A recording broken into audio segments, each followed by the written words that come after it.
Welcome to our channel. Today we how to log into Charles Schwab Intelligent Portfolios, beginner guide step by step clearly. Open your preferred web browser. In the address bar, type schwab.com and press enter.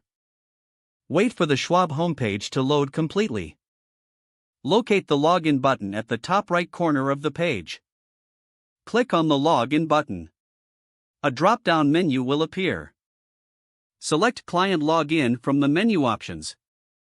You will be redirected to the login page.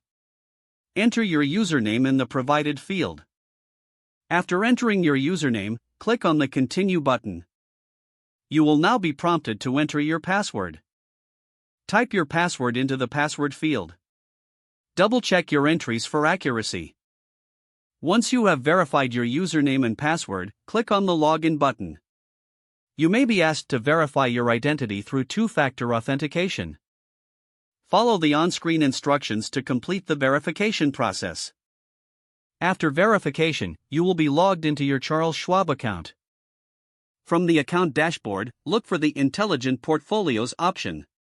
Click on the Intelligent Portfolios link to access your portfolio dashboard.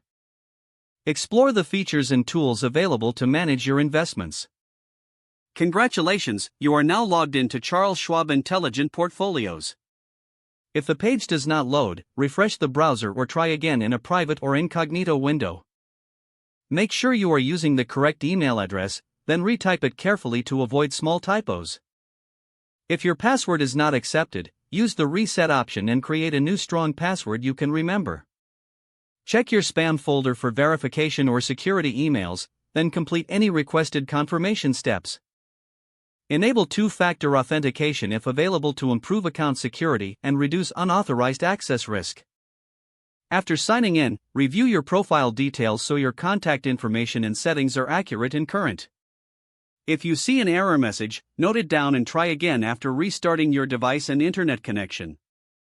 Don't forget to like this video and subscribe to our channel for more step-by-step tech guides.